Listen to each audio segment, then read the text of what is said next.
Even in a normal heart, the inherent automaticity of cardiac cells occasionally results in tissue outside the SA node discharging and depolarizing the organ. This is the mechanism generating ectopic beats, a phenomenon experienced by almost every person at some point. In the vast majority of cases, this is of no clinical significance whatsoever. However, as you will see, in some individuals, ectopics play a key role in triggering life-threatening arrhythmias.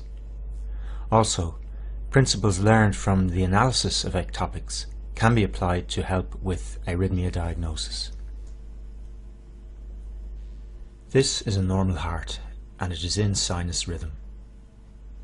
At this point, a region of the atrium has developed enhanced automaticity and has discharged a depolarizing current. Initially, it triggers atrial depolarization. The wave is transmitted by the AV node into the ventricular conducting system, triggering ventricular depolarization. This is a premature atrial ectopic, or as it is frequently referred to, a premature atrial contraction. On the ECG, the premature atrial contraction occurs earlier than the next predicted sinus beat. Also, and very importantly, you will appreciate that as the ectopic discharge originates in the atrium, it must be transmitted into the ventricles by the AV node, and consequently into the ventricular conducting system. Therefore, as the wave is transmitted at normal speed around the chambers by the conducting system, the QRS complex associated with an atrial ectopic is of normal duration. That is, less than 3 small squares in width. In fact, the depolarization wave from a focus situated anywhere above the physiological bifurcation of the bundle of His will enter both branches of the intraventricular conducting system. Consequently, the QRS complex associated with discharge from a focus situated anywhere in this region will be of normal duration. Now here's a different situation. In this case, the site of increased automaticity generating the ectopic beat is located in the ventricle. The key point to note here is that the current is transmitted, at least in part, outside the ventricular conducting system. Depolarization moves through myocardium 4 to 8 times more slowly than through conducting tissue. So the characteristic of a ventricular ectopic is that the QRS complex is prolonged in duration, resulting in a broad QRS complex greater than 3 small squares on the ECG readout. Note also that the pattern of spread of depolarization is highly abnormal, producing a complex of bizarre shape. As the sequence of depolarization is deranged, the pattern of repolarization is also abnormal, manifesting as a lack of concordance between the ectopic QRS complex and the associated T wave. Looking at both of these rhythm strips, you will notice that the atrial and ventricular ectopic are followed by a pause before the next sinus discharge. There are, however, important differences between the nature of this pause in the case of atrial and ventricular ectopics. Understanding these differences will help us when dealing with more complex situations in Section 5. In the case of ventricular ectopics, while retrograde transmission of depolarization into the atria via the AV node can occur on occasion, it is an unusual event.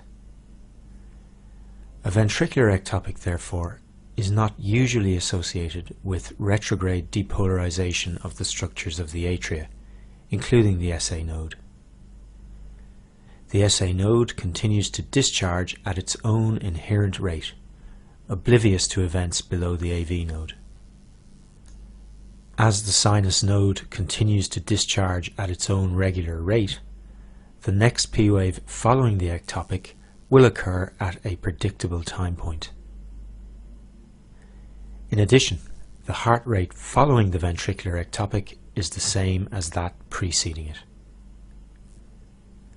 A pause with these characteristics following an ectopic is termed a compensatory pause.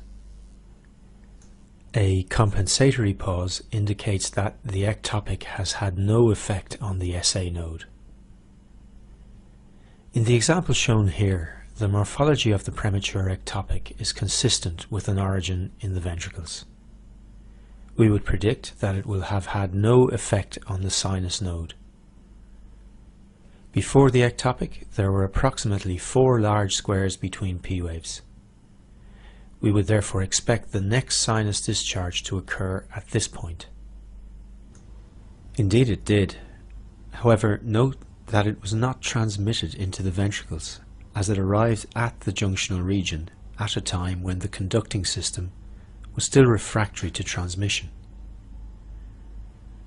Also, in this particular example, as the sinus discharge occurred during ventricular repolarization, it is buried within the T wave associated with the ectopic and is not visible on the ECG readout.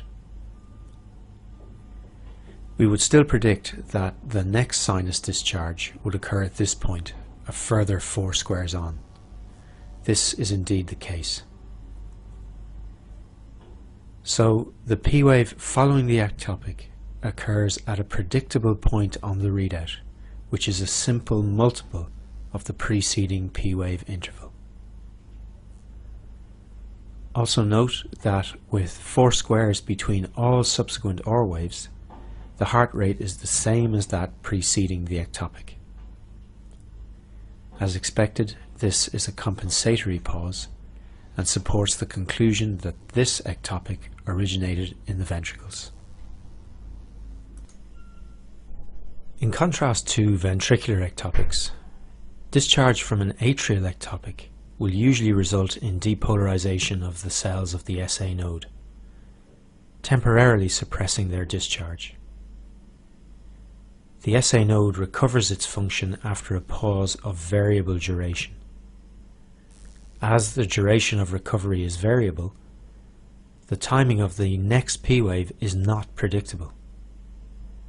The next sinus discharge does not occur at a simple multiple of the P to P wave interval preceding the ectopic. Premature depolarization of the SA node also has a broader effect on its function and may reset its inherent rate of spontaneous depolarization, leading to a different heart rate, either faster or slower, following the ectopic. A pause with these characteristics is termed a non-compensatory pause.